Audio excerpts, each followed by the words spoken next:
Bonjour à tous, bienvenue à ce 198e épisode des lunchs du Club d'investisseurs immobiliers du Québec. Yvan Cournoyer avec vous aujourd'hui pour co-animer avec Jean-Philippe Claude. On va parler aujourd'hui de comment maximiser ses revenus grâce au Airbnb avec notre invité qu'on va vous présenter tantôt. Mais avant d'aller là, salut Jean-Philippe. Comment ça va, Yvan? Ça va de mieux en mieux, toi? Ben oui, l'Italie, Tabarouette, les gros voyages, ça a bien été? Ouais, on est de retour. Ça fait une semaine. Le jet lag est terminé. On s'en est remis. Un super beau voyage. Première fois, en fait, que j'allais en Italie. À refaire une deuxième et une troisième fois, je pense. Il y a tellement de Voilà. trucs à faire. Je ne sais pas si tu l'as déjà fait. J'ai déjà fait, ouais. J'ai déjà fait l'Italie. Puis effectivement, on y retourne, y retourne, y retourne. On a envie, en fait, d'y retourner. Yes, yes. Hey, excellent. Donc, merci d'être là tout le monde. On espère que vous allez apprécier le lunch, la qualité du lunch encore une fois ce midi. Donc, on remercie toute l'équipe pour leur beau travail pour rendre disponible en fait ce lunch ce midi. Et comme je disais tantôt, on reçoit aujourd'hui Maxime Potvin, en fait, qui est un investisseur immobilier à temps plein, qui est certifié CIQ. Donc, il est gradué du coaching. Il va nous parler de Airbnb. Donc, Maxime, est-ce que tu es là? Oui, je suis là. Bonjour à tous. Bonjour à tous. Salut, ça va? Ça va très bien, merci. Un running gag. Bonjour à Ouais. tous. Bonjour à tous. Excellent. Hey, merci d'être là, Maxime. C'est super généreux et gentil de ta part d'offrir du temps pour partager une partie de ton expérience. Donc, je te laisse te présenter aux gens, ceux qui ne te Oui, connaissent pas. ben, parfait. Ça fait plaisir. Moi, ça fait maintenant presque 7 ans que je suis dans le domaine touristique. J'ai commencé avec un plex, triplex au début en 2015, puis quelques années après, j'ai acheté un immeuble touristique, un petit duplex qui roulait pas Airbnb au départ et puis que j'ai converti. Les locataires sont partis par la suite, puis j'ai converti ça première expérience Airbnb. Et puis par la suite, j'ai acheté quelques autres unités pour monter à une vingtaine d'unités à moi. Puis après ça, j'ai structuré ma gestion. Puis maintenant, je gère environ 80 unités touristiques. Puis j'ai acheté un hôtel là, il y a un mois aussi à Québec. Donc, je suis vraiment concentré sur le touristique. Là, j'ai vendu mes plex là, pour la plupart. Et puis, mon système il est vraiment fait pour gérer puis maximiser les revenus touristiques, là. Excellent. Ben, bravo pour vivre à temps plein de l'immobilier en si peu de temps. Peut-être nous parler aussi de ton background rapidement, ton background d'où tu viens, là, parce que tu es quand même quelque chose de très particulier, hors du Oui, commun. oui, c'est ça. Moi, dans le fond, j'ai acquis de l'immobilier pour commencer à préparer mon après-carrière en 2015. Moi, j'ai passé tout près d'aller aux Jeux de Rio en 2016. Petite blessure qui m'a empêché de participer, mais euh, j'ai vraiment passé tout près. Donc, j'ai été dans l'élite mondiale quand même longtemps, là, de 2009 à tout récemment. J'ai fait un retour à la compétition en février, qui avait le championnat canadien senior à Montréal. Puis je m'entraînais pour le fun, juste par mettre en forme. Puis finalement, mon entraîneur m'a demandé de participer. Ça me tentait de participer. J'ai participé, puis j'ai remporté. Donc là, je suis retourné sur l'équipe canadienne, puis je m'en vais au championnat du monde en Chine en octobre. Donc là, je jumelle la vie de famille avec le petit bébé, l'immobilier, puis les entraînements. Mais Maxime, quelle discipline? On est c'est en taekwondo, excusez. en taekwondo, OK. Ouais, Parfait. excusez-moi. Donc, ouais, taekwondo qui est un sport olympique depuis 2000. Et puis, donc, c'est ça mon background. J'ai fait des études aussi en technique policière, puis un baccalauréat en intervention sportive. J'ai toujours été vraiment dans le sport, puis là, maintenant, c'est l'immobilier depuis 3 ans, plus à temps plein, là.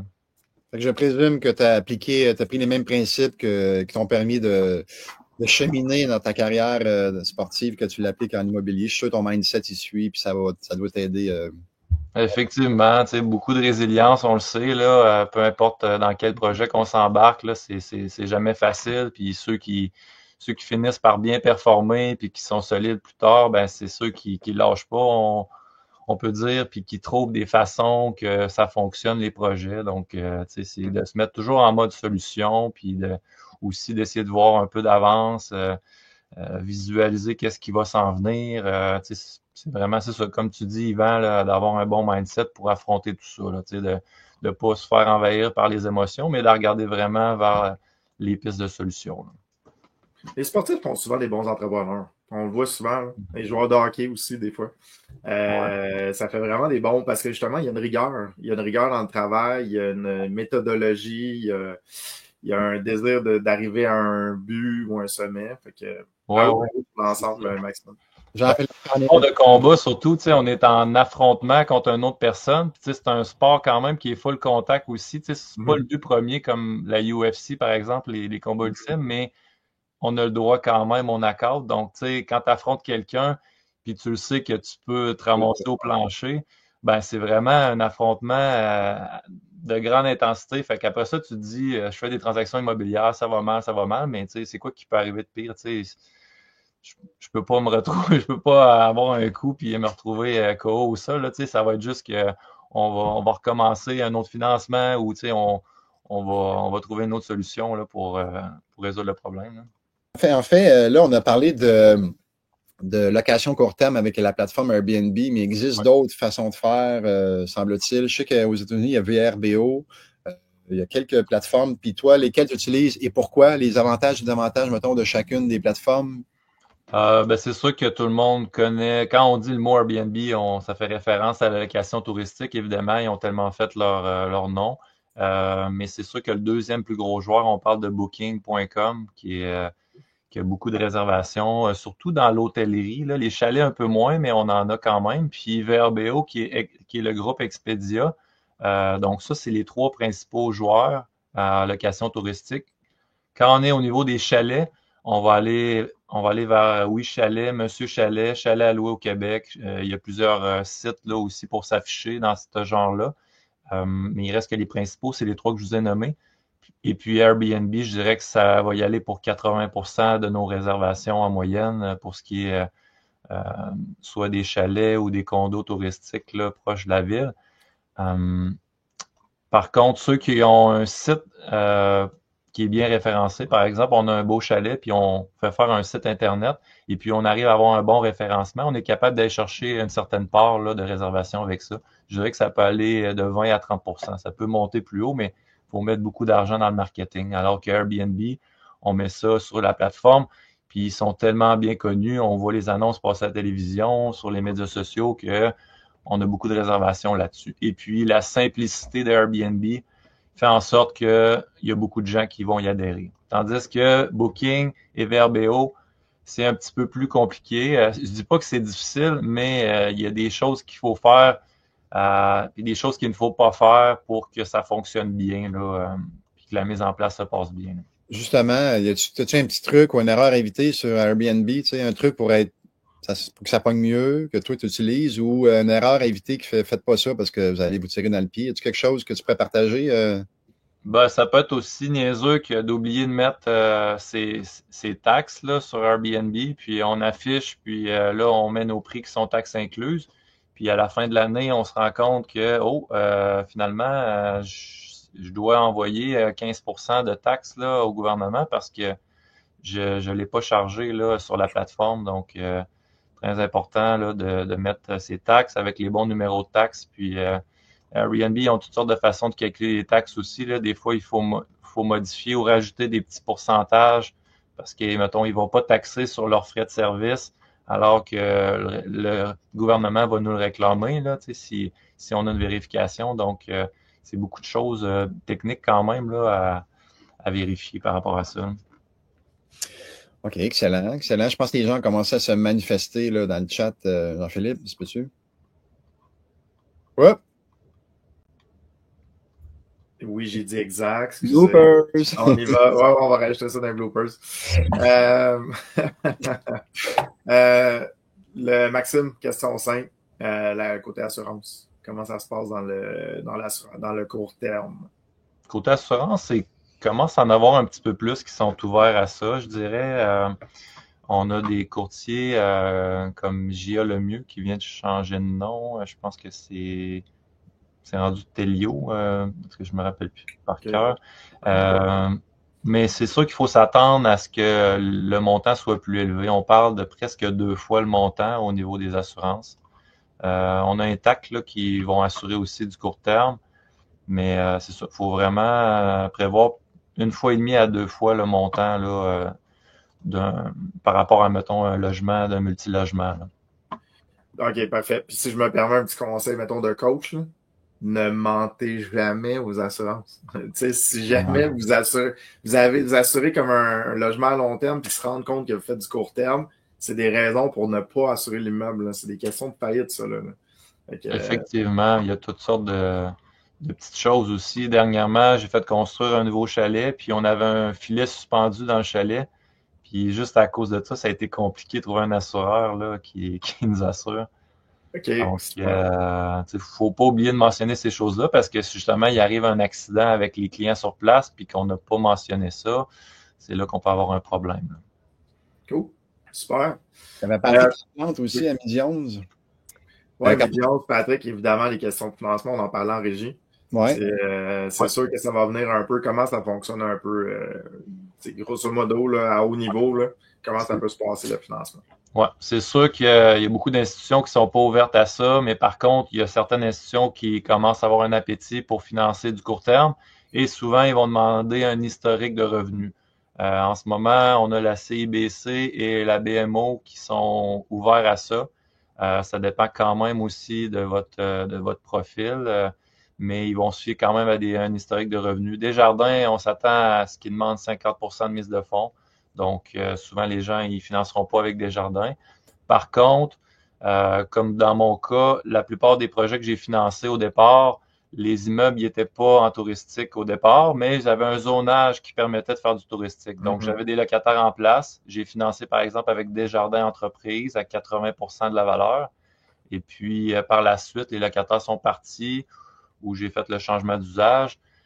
Puis là, j'ai commencé mon touristique. Donc, ça a été une mise de fonds de 20% à l'époque. Mais c'est ça, les financements sont plus difficiles, ça, c'est sûr. Là. Ouais, les banques vont se placer un peu. Maxime, question de mon cru qui vient de me popper. En fait, je suis complètement un néophyte, là. Je n'ai pas d'unité à court terme. Montréal, qui semblait vouloir changer les règles. Je sais que tu es à Québec. Est-ce que tu as eu vent de quelque chose, là? On n'a plus le droit à Montréal durant l'hiver de faire du court terme. C'est maintenant seulement l'été. Ouais. As-tu eu des échos dans le monde du court terme? Ouais, c'est ça. Dans le fond, ceux qui ont des permis de résidence principale, c'est pas ceux qui ont une unité avec le zonage qui le permet, là. OK. Ça affecte seulement les gens qui ont des unités touristiques à usage de résidence principale. Là. Donc, par exemple, toi, tu as un logement, puis tu veux aller dans le sud, puis pendant ce temps-là, tu veux le louer.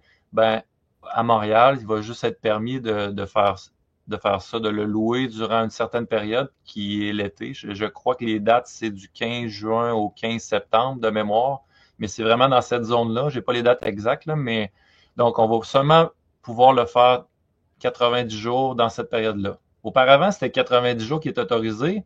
Par contre, il n'y avait pas de façon possible pour les autorités, ben, c'est Revenu Québec, dans le fond, qui gère ça avec leur inspecteur. Il n'y a pas de façon possible de compter le nombre de jours parce que tu peux afficher sur Airbnb, tu peux afficher sur VRBO, tu peux afficher sur Booking. Et puis là, ça devient vraiment compliqué pour eux de compter le nombre de jours. Et puis les plateformes, ils limiteront pas le nombre de jours aussi. Donc, ce que Montréal a instauré, c'est cet règlement-là. Donc, tout ce qui est affiché en dehors de ces dates-là, c'est amende automatique. Et puis, le fardeau de preuve, il est inversé maintenant. C'est à la personne qui a le logement de prouver qu'il était légal à ce moment-là. Au lieu que ça soit à l'inspecteur de Revenu Québec de monter une pile, ça dépasse d'aller-venue de clients ou qu'ils ont dépassé le 90 jours. Mais comme je vous dis, le 90 jours était vraiment dur à déterminer que ça a dépassé. Là. Je comprends. Colin, il disait ça pour la crise du logement. Finalement, ça ne change rien par tout. C'est des permis d'occupants déjà des gens qui avaient déjà des maisons. Je pensais que c'était tous les propriétaires à Montréal. Tu vois que j'étais néophyte, là, je m'excuse pour les gens à la maison, mais je pensais que c'était vraiment toutes les propriétés. En quoi ça va aider le logement? Je ne suis pas capable de comprendre. Il y a des gens qui ont plusieurs logements et puis ils réussissaient à avoir des permis de résidence principale de la part de plein de personnes. Ils demandaient à leurs amis de mettre leur résidence principale à tel endroit. Puis là, ils obtenaient un permis. Et puis, ils l'exploitaient à l'année. Mais là, ça sera plus rentable ou le faire vraiment 90 jours, ça sera plus rentable. Parce que ces gens-là, ils réussissaient à le faire quand même. 80%, ils pourraient avoir jusqu'à 80% de location durant l'année. Donc, il y avait 200 jours de location. Ils dépassaient le 90 jours. OK, parfait. Donc, c'est ça. Là. Très bonne question. J'en ai un autre aussi de mon cru qui a un lien avec ce que tu parlais tantôt. Maxime, tu disais que Desjardins demande un historique. Est-ce que tu sais, c'est la durée? Il te demande-tu 1 an, 5 ans? Qu'est-ce qu'il te demande comme historique? Je suis curieux de savoir. Est-ce que tu le sais? Tantôt, je parlais de CIBC qui demandait 2 ans de revenus. Là. À Desjardins, oui. Desjardins, non, il embarque. C'est ça, vu que c'est 50% de financement, je ne peux pas avancer, vu que je n'allais pas vraiment avec eux. J'y étais avec Desjardins quand l'immeuble, il n'y avait pas du touristique là, au moment de mon acquisition. Là. OK. Et puis, c'est ça. C'était avec. On présentait les baux qui étaient là, vu qu'il y avait des gens sur place. Yep. Perfecto. On avait Daphné, je crois. Daphné à 12h13. La rentabilité est encore bonne dans le chalet. Est-ce que tu fais du chalet? Oui, comme mentionné, on vient de se construire un nouveau chalet à Shannon, qui est un secteur qui est environ à 30 minutes du centre-ville de Québec. Donc, vraiment une belle localisation. Pour répondre à sa question, la rentabilité des chalets, oui, c'est encore bon. Par contre, il y a, il y a eu comme un très gros engouement dans le COVID pour de la construction de chalets, puis tout le monde est attiré vers ça là, pour faire de la locatif court terme, puis ils se sont dit, ah, ben là, ça va être facile. Les gens, ils travaillaient plus, mais bon, il y avait beaucoup de temps de s'en occuper. Quand ils ont recommencé à travailler, ils se sont rendus compte que c'est peut-être difficile là, de jumeler le travail, puis répondre aux messages aux gens sans arrêt, puis vraiment se dédier à ça. Puis il y a eu un surplus sur le marché de chalets. Puis là, les gens ils ont recommencé à voyager dans d'autres pays aussi. Donc, oui, on peut faire des sous avec le chalet locatif, mais il faut bien se différencier. Il faut avoir beaucoup d'éléments mis en place pour attirer nos clients chez soi plutôt qu'un autre chalet. Donc, mais moi, je pense que ça l'a baissé un peu quand même au niveau des chalets à cause qu'il y a beaucoup d'offres. OK. Yvan, as-tu autre chose à rajouter là-dessus? Non, je cherchais d'autres questions. Ben, je peux en avoir une aussi de mon cru. Justement, Maxime, tu parlais de compagnie de gestion. Oui. Ça ressemble à quoi un frais de gestion d'une compagnie de gestion de court terme?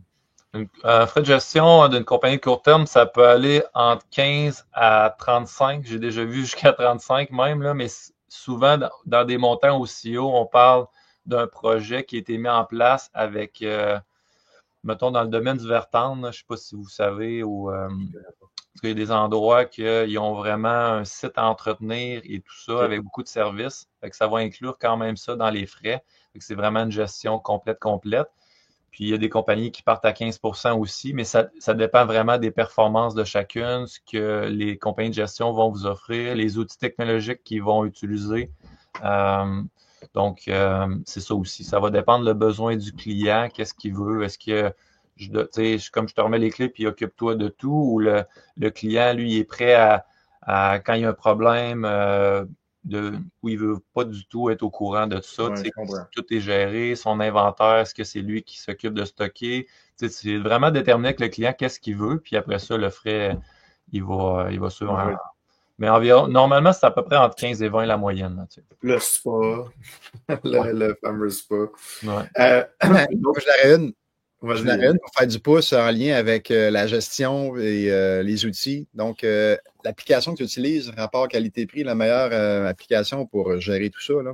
Ça se fait dessus avec un site spécial ou de quoi de. Ben, la qualité-prix, c'est sûr que plus qu'on a d'unités, on commence à obtenir des meilleurs prix là, par unité. Là. Quand on a 2, 3, c'est sûr que les montants sont plus élevés mensuels là, pour tout ce qui est des applications de gestion. Mais des bons outils, comme moi, j'utilise Guesty Pro, là, qui est pas mal la meilleure selon moi. Là. J'en ai essayé beaucoup. Guesty Pro? Guesty Pro. Il y a une version qui est light puis une version qui est pro.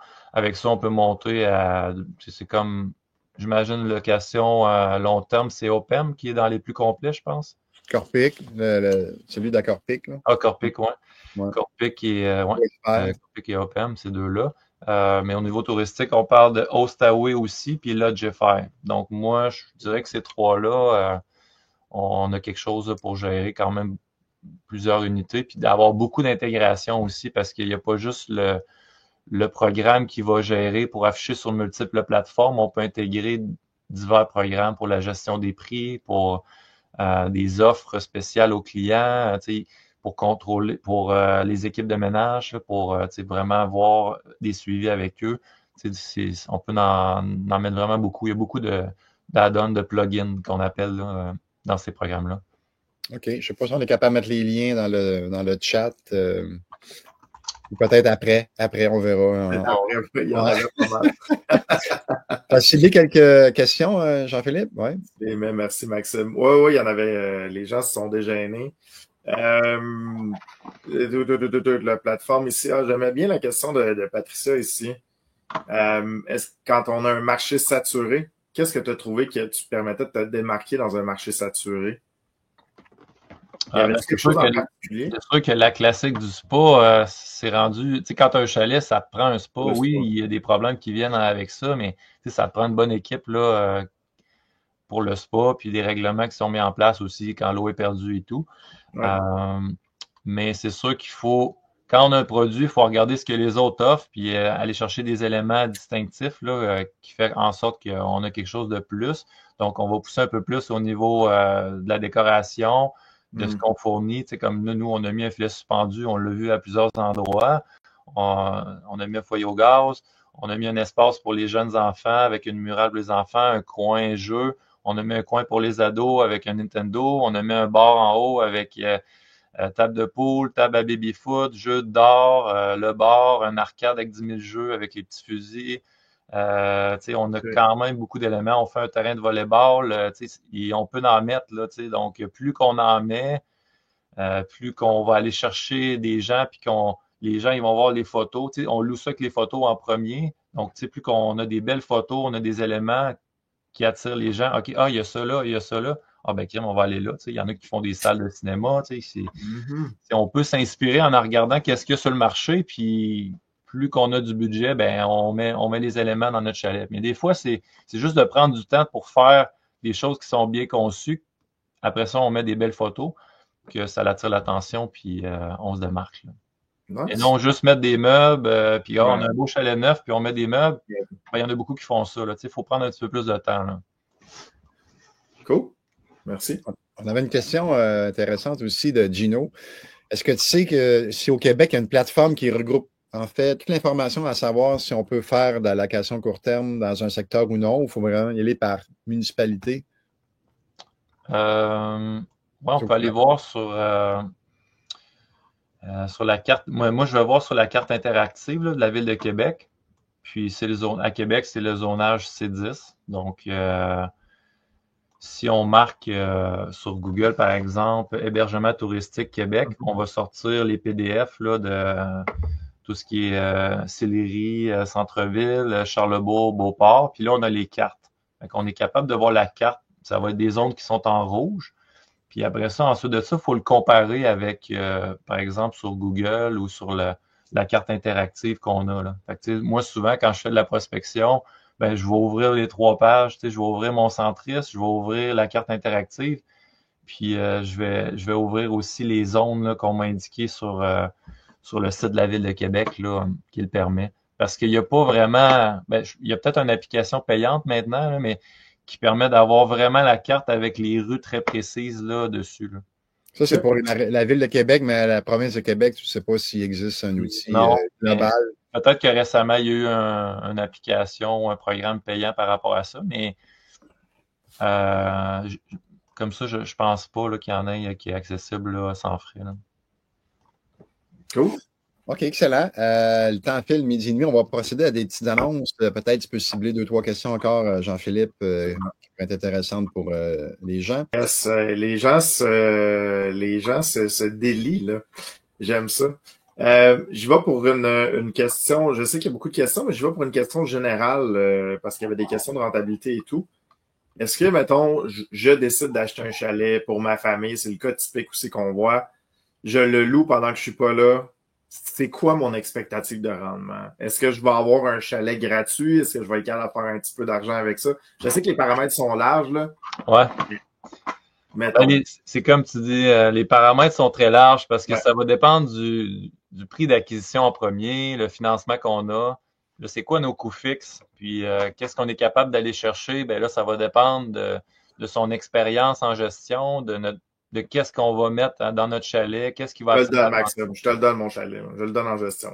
Je veux un chalet pour la famille, je te le donne en gestion.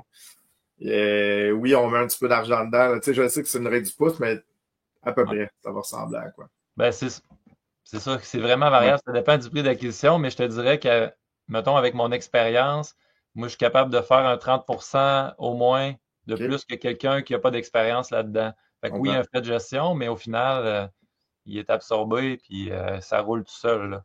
Donc, oui, normalement, tu vas être très rentable pareil. Mais encore là, ça dépend si tu achètes un chalet qui a 3 chambres puis que tu payes 1 million, tu vas avoir une bonne hypothèque, là, versus si tu le payes 400-500 000. Là, on va être capable d'aller te chercher une belle rentabilité, là. OK, fait qu'on paye moins cher. OK, fait que même si le chalet il est payé 1 million, il est plus beau, la correspondance entre le prix et le prix de location n'est pas tout le temps Pas tout le lié. temps. Il y en a qui mettent trop d'argent dans leur chalet quand même, là, tu sais.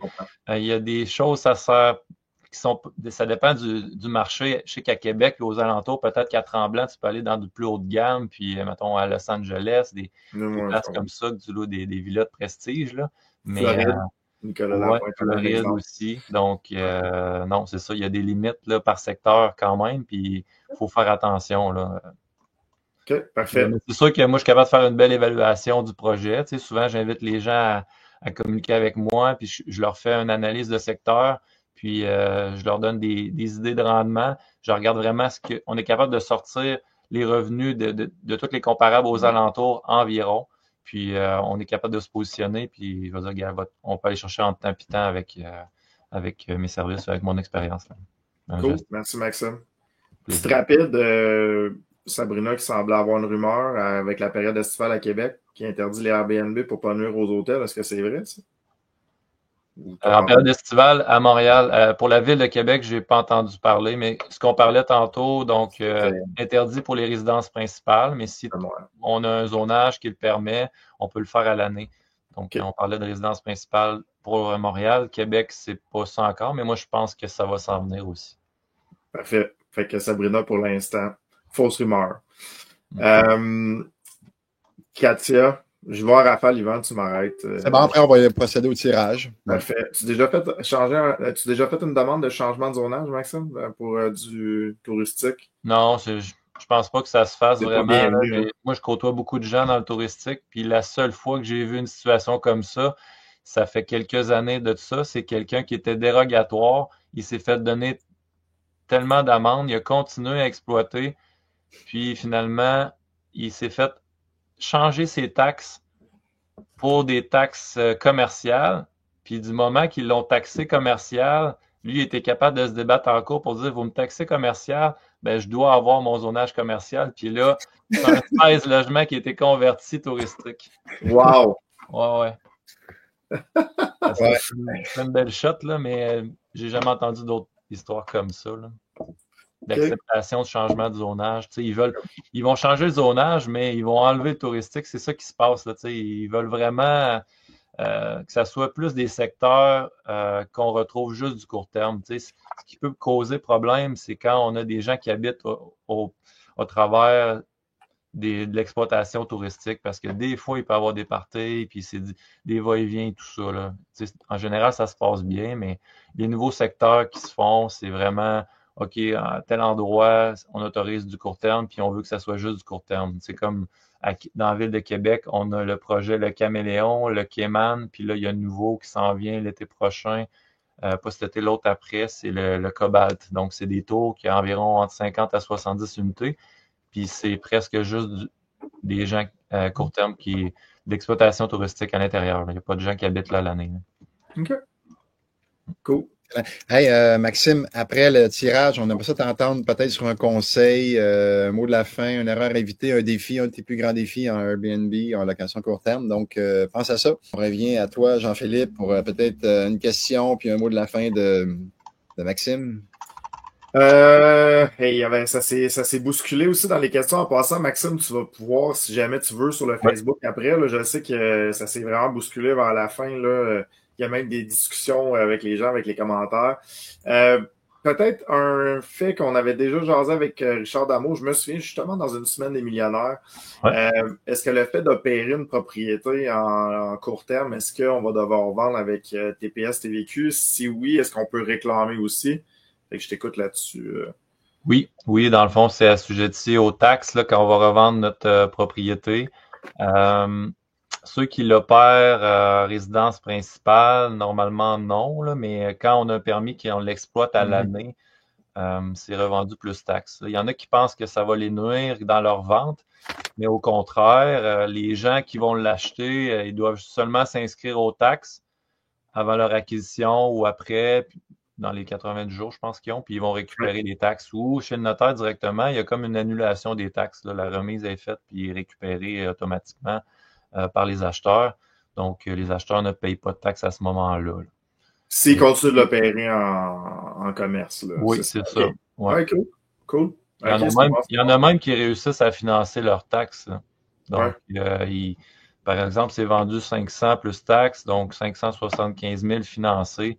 Et puis, il y en a qui récupèrent leurs taxes après. Là, donc, ça peut être intéressant. Super. Excellent. Merci. Fait qu'en fait aussi, ça veut dire qu'on peut déduire des taxes dans les opérations aussi, vu qu'on charge des taxes avec Airbnb, parce qu'il y a une question là-dessus. C'est ça. Donc, tout ce qu'on achète, là, papier de toilette et compagnie, qu'on fournit à nos clients, on va récupérer nos taxes. Là, tout l'équipement aussi, là, donc, on récupère nos taxes. Donc, vu qu'on charge les taxes sur les nuitées pour nos clients, on récupère tout ce qu'on achète au niveau des taxes. Super. Merci, Maxime. Yvan? En fait, on a dit dans le chat que le prix, c'était un billet pour 3 personnes à la mensuelle du 6 mai. Donc, ce n'est pas le 250 sur le coaching. On a laissé passer pour 3 personnes pour la prochaine soirée de réseautage. Sur ce, Maxime, as-tu un conseil, une erreur évitée, un défi que tu vis là-dedans, donc à nous partager?